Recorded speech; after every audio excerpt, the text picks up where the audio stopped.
नमस्कार, मेरा नाम डॉक्टर शिवम मिश्रा है और एक विषय था जिस विषय पे मैं आप सभी से बात करना चाह रहा था, ख़ास करके नए योग शिक्षकों से, अपने छोटे भाइयों से, बहनों से जो योग क्षेत्र को बहुत विशाल मान करके प्रवेश कर रहे हैं। मैं जानता हूँ बच्चों कि तुम्हारे दिमाग में 2-3 चीज़ें बहुत चलती रहती हैं, वो ये है ख़ास करके जब हम लोगों की यात्राएँ होती हैं, मेरी यात्राएँ हैं या हमारे बड़े भैया लोगों की यात्राएँ आप देखते हैं, तो आपको लगता है कि यार योग का जीवन कितना सुरम्य है और कितना शानदार है। पूरे जीवन यात्राएँ करते रहिए, शानदार लोगों से मिलिए, अंतर्राष्ट्रीय लोगों से मिलिए, कक्षाएँ कीजिए, सैलरी लीजिए और आईफ़ोन हो, टैब हो, लैपटॉप हो, इत्यादि तमाम मटेरियलिस्टिक चीज़ें आपको आकर्षित करती हैं और शुरुआती दिनों में जब आपकी आयु 16-17 से लेके 25-30 तक की होती है, तो बहुत ये चीज़ें आकर्षित करती हैं। परंतु जब आप अपनी बायोलॉजिकल ऐज के इतर जब आप एक्चुअल ऐज में आते हैं, यानी 20 साल के होके भी जब आप 30 साल वाली बातें करने लग जाते हैं, तो आपको ये समझना होता है कि वास्तविकता में ऐसा कुछ भी नहीं है जिस विषय को आप प्राप्त करने के लिए बहुत बहुत तीव्रता से आना चाहते हैं। योग में नौकरी कैसे मिले, यही आज का हमारा संदर्भ है और इसी संदर्भ में आपसे बातें करने वाला हूँ कि कैसा है हमारा योग का क्षेत्र। और जब हम लोग ऐसे अंतर्राष्ट्रीय स्तर पर बैठे हैं, तो आप लोगों को ये क्षेत्र जो दिखता होगा कि अरे ये क्या है, कैसा है, उससे वास्तविक स्वरूप में हम कैसा फील करते हैं, मैं अपने अनुभवों को साझा करने के लिए ये वीडियो आपके सामने शूट कर रहा हूँ। एक बात ध्यान रखिए, 2-3 चीज़ें, जब हम लोग अपने शिक्षण में थे तो कोई आता था विदेश से, तो बड़ा आकर्षित लगता था कि आहा! क्या व्यक्ति है, कितना अच्छा है, कितना नॉलेज है, कितना सम्मान है, इत्यादि। और दुर्भाग्य हम लोगों का कि हम लोगों के समय जो लोग विदेश में रहते थे, वो इतने प्रबल अहंकारी किस्म के व्यक्ति थे, आते थे तो ऐसा लगता था कि जैसे खुद को भगवान से कम नहीं मानते हो। बहरहाल ईश्वर सबके प्रति बहुत दयावान होते हैं। मेरे बहुत छोटे भाइयों ने भी अब विदेशों में नौकरी करना शुरू कर रखा है। याद रखिए, पहली चीज़ है विदेश में नौकरी करने की, वो है आपका टैलेंट, ना कि आपकी डिग्री। आप क्या पढ़ के आते हो वो तब मायने रखेगा जब आपका इंटरव्यू हो रहा हो और आपको अपने आप को लंबे समय के लिए स्थापित करना हो। शरीर न मुड़े एक समय के लिए, वो एक अलग बात है, लेकिन ज्ञान आपका शाश्वत हर समय आपके साथ रहना चाहिए। कहाँ से पढ़ते हो वो बहुत ज़रूरी नहीं है कि मैं एक्स वाई जेड इस यूनिवर्सिटी से करके आया हूँ तो मेरे ऊपर तमगा लगा पड़ा है, इसका कोई औचित्य नहीं है। हाँ, ज्ञान बहुत ज़रूरी है। कई बार ऐसा होता है, कुछ बच्चे ऐसे हैं, जैसे राजऋषि टंडन विश्वविद्यालय ओपन ओपन यूनिवर्सिटी है, उत्तराखंड संस्कृत विश्वविद्यालय ओपन यूनिवर्सिटी है, उत्तराखंड ओपन यूनिवर्सिटी जो है उसके उसके माध्यम से, या अन्य बहुत सारे विश्वविद्यालयों से बच्चे पढ़ के आते हैं। उन्हें लगता है कि हमारे विश्वविद्यालय का नाम पता नहीं कैसा हो, योगा इंडस्ट्री में लोग कैसे स्वीकार करते हैं, तो ये बहुत मायने नहीं रखता।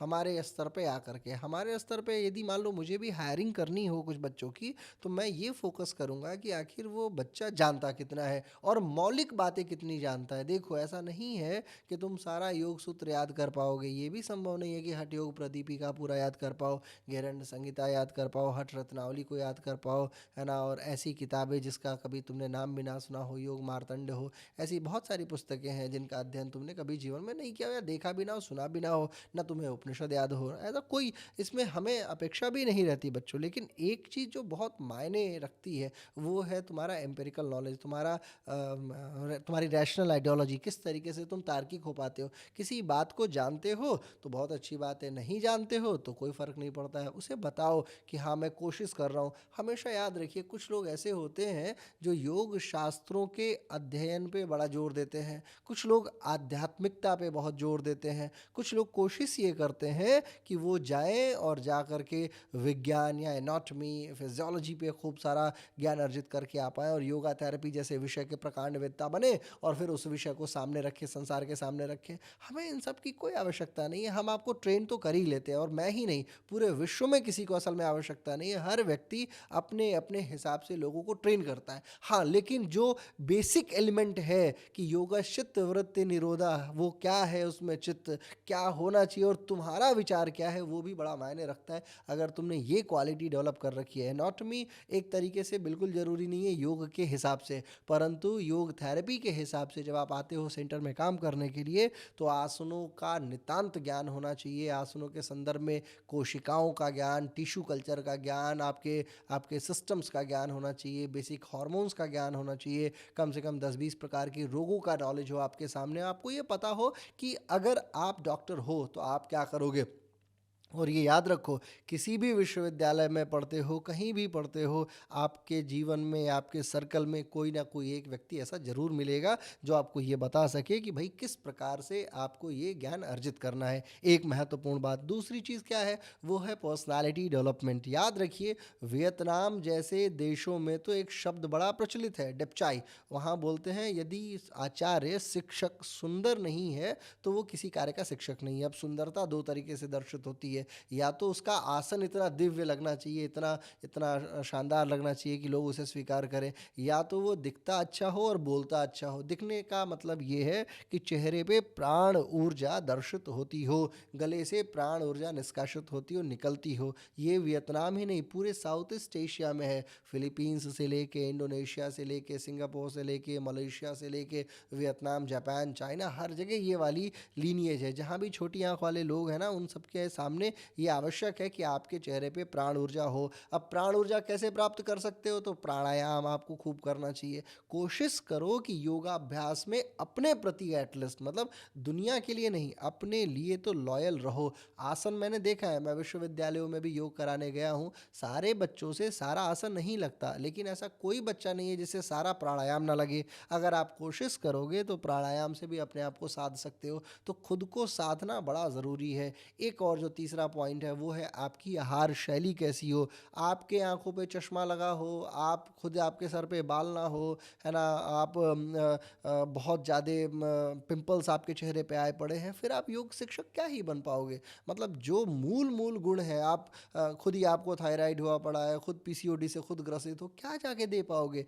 देने के लिए मैं हमेशा ये बात कहता हूँ, हम सभी का एक स्पिरिचुअल बैंक अकाउंट होता है जहाँ से हमें खर्च करना होता है और जहाँ हमें इन्वेस्ट भी करना होता है, जहाँ हमें कुछ इनपुट भी देना पड़ता है। स्पिरिचुअल बैंक अकाउंट क्या होता है? मंदिर जाना, साधना करना, मंत्र जपना, ईश्वर की भक्ति, ईश्वर में अगाधता, ये सब आपके अंदर जरूर होना चाहिए जब तक आप एटलीस्ट छात्रीय जीवन में हो। एक और जो पांचवी चीज़ है आजकल देखने को बहुत मिलती है, वो है योगाचार्यों का मीट और मांस का भक्षण करना। याद रखिए, आप सर्कस के टीचर बन के रह जाएंगे यदि आपने अपने जीवन में मीट मांस का भक्षण करना नहीं त्यागा या उसको बिल्कुल दूर से नहीं छोड़ा। तो आप याद रखिए, योग के पहले नियम, यम के पहले नियम अहिंसा के तहत ही दुष्ट साबित होने वाले हैं। फिर आप योग शिक्षक कभी नहीं बन सकते।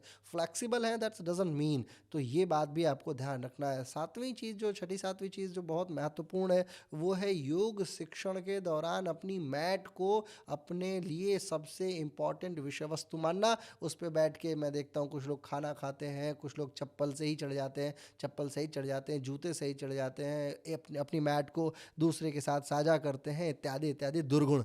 खास करके यूनिवर्सिटीज़ और हॉस्टल्स में रहने वाले बच्चों में तो ये बहुत देखा जाता है। ऐसा आपको नहीं करना चाहिए। कोशिश करो कि अपने मैट को ब्रह्मांड की सबसे महत्वपूर्ण वस्तु मान के रखो। जिस प्रकार एक बनिया अपने तराजू को कभी पैर से नहीं छूता, उसी प्रकार से आपको आपकी मैट पे ध्यान रखना है। जब भी मैट पे चढ़िए तो प्रणाम करते हुए चढ़िए। ये सब मौलिक मौलिक गुण हैं।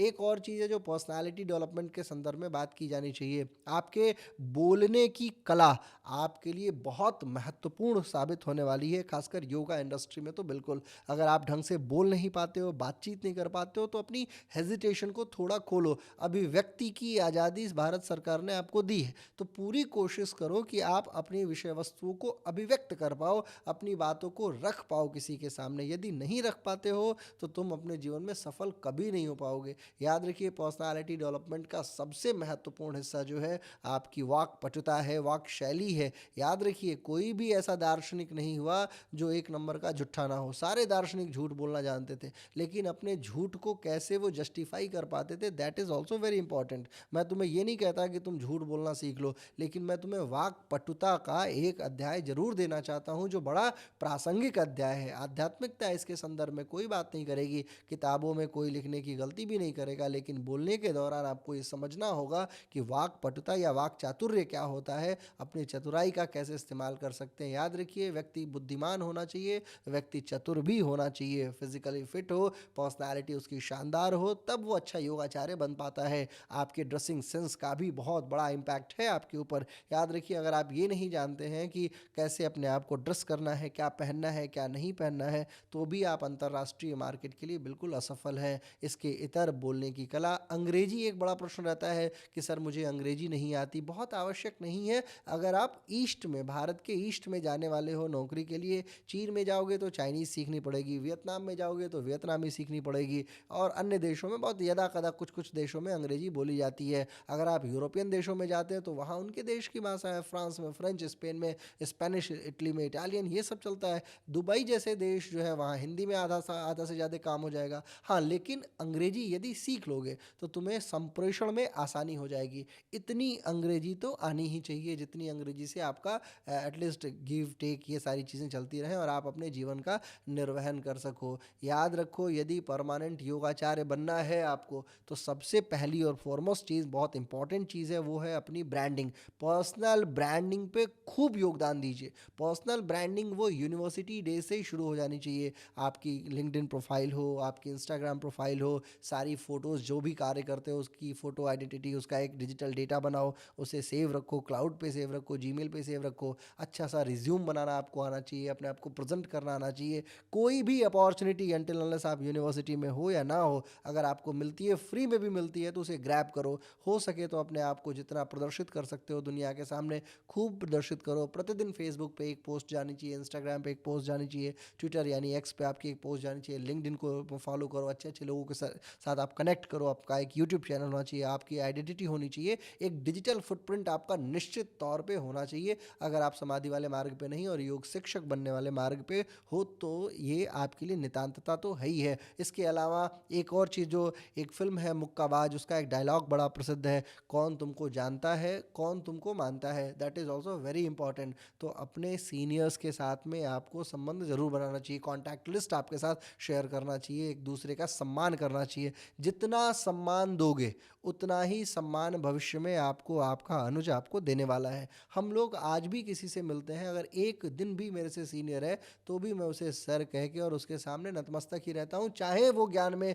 मेरे सामने कैसा भी रहा हो। विश्वविद्यालयी दिनों में मेरे को हमेशा से, मैं टॉपर ही रहा अपने बचपने से लेके, और जब तक मैं पढ़ता रहा तब तक टॉपर रहा। परंतु मैंने कभी भी अपने से कमज़ोर वाले छात्रों को ये नहीं कहा कि नहीं आप बड़े हो तो क्या हो गया, लेकिन आप मेरे सामने कुछ भी नहीं हो। ये वाली विषयवृत्ति नहीं होनी चाहिए। जितना आप अपने आप को नलीफाई करके रखोगे, अपने आप को डाउन टू अर्थ रखोगे, आप अपने जीवन की सफलता को उतनी ही पराकाष्ठा तक पहुंचा पाओगे। याद रखो छात्रों, मित्रों, भाइयों, बहनों, सभी लोग, आप लोग ये बात ध्यान रखो, योग आपको नम्य बनाता है, न कि अनम्य बनाता है। आप यदि कठिन हो जाओगे, रिजिड हो जाओगे, तो फिर जीवन में कुछ प्राप्त नहीं कर पाओगे। आप कोशिश करो, शोध पत्रों का अध्ययन करें, आप कोशिश करो कि कोई ट्रॉफीज़ वगैरह, अवार्ड्स वगैरह हो रहा हो, उधर आपको जाना चाहिए। कहीं अगर योग का कोई कार्यक्रम हो रहा हो, फ्री में जाओ, लोगों से कांटेक्ट शेयर करो, लोगों का कांटेक्ट बनाओ। आज भी मेरे फ़ोन में तकरीबन 36,000 से ज़्यादा कांटेक्ट है, एक भी कांटेक्ट मैं डिलीट नहीं करता। आपका टारगेट होना चाहिए प्रतिदिन 2 कांटेक्ट आप किसी ना किसी व्यक्ति से अपने फ़ोन में मांगो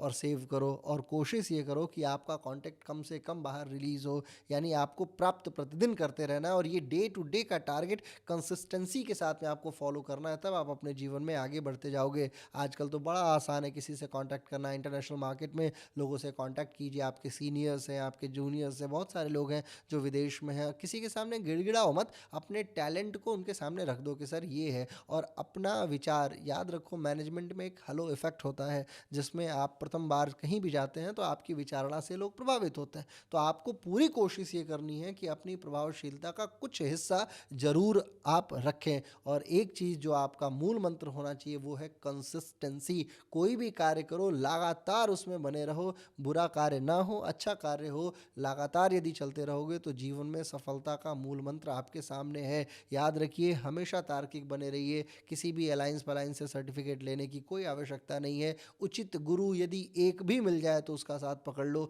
वो आपको बहुत टैलेंटेड बना देगा। बहुत सारे ऐसे लोग हैं जो मृदराज हो चले हैं, जिनका लंबा अनुभव है योग में। पश्चिम बंगाल में न जाने कितने योग गुरु ऐसे मिलते रहते हैं मुझे, जो 1960s 70s के ज़माने से योगाचार्य हैं, आज भी वो योगाचार्य बने बैठे, लेकिन उनके पास शिष्यों की वो श्रृंखला वैसी नहीं रही। बहुत सारे गुरु ऐसे हैं, बहुत सारे शिष्य ऐसे हैं जो बहुत फेमस हो गए, लेकिन अपने गुरुओं के लिए कुछ नहीं कर पाए। आपको ऐसा नहीं बनना है। आपको पूरी कोशिश करनी है कि आप अपने छात्रों के लिए करो। हम लोग आज भी, मतलब नोएडा शहर में मेरा एक अपना स्कूल चलता है, एनजीओ, जिसमें हम 300-400 बच्चों को फ्री में पढ़ाते हैं। कोशिश हमारी रहती है कि आय का एक हिस्सा उन बच्चों तक जाए, वो पढ़े और आगे वो भी बढ़े। धीरे-धीरे हमने बहुत सारी ऐसी ऐसी रीतियों को परिवर्तित करने का कार्य किया है। विश्वविद्यालय दिनों से लेकर के आप डिप्लोमा कर रहे हो, सर्टिफ़िकेट कर रहे हो, 2-300 घंटे, 500 घंटे पढ़ रहे हो, ये सब एक तरफ रखा रह जाएगा। आपका ज्ञान ही ऊपर होगा। आपको आपके ज्ञान के लिए आपका गुरु का प्राप्त करना, आचार्य का प्राप्त करना, शिक्षक का प्राप्त करना अत्यंत अनिवार्य है।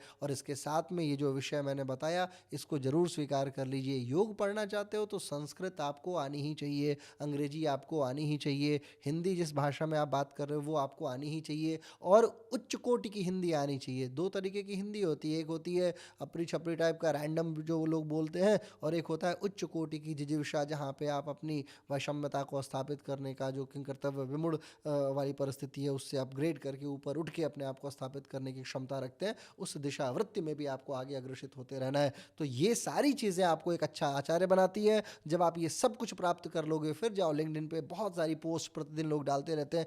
हर व्यक्ति को नौकरी की आवश्यकता है और आप जब इस तरीके से आगे जाओगे तो अपने जीवन का सफलतम आयाम स्थापित कर पाओगे। मेरी शुभकामनाएं आपके साथ हैं। कोई भी प्रश्न तुम्हें यदि पूछना है तो इस वीडियो के कमेंट बॉक्स में तुम मुझे बताना। मेरी पूरी कोशिश रहेगी कि मैं उस पर एक वीडियो बना के तुम्हारा मार्गदर्शन कर सकूं। बहुत सारी शुभकामनाएं बच्चों, खूब खूब आभार, धन्यवाद, नमस्कार।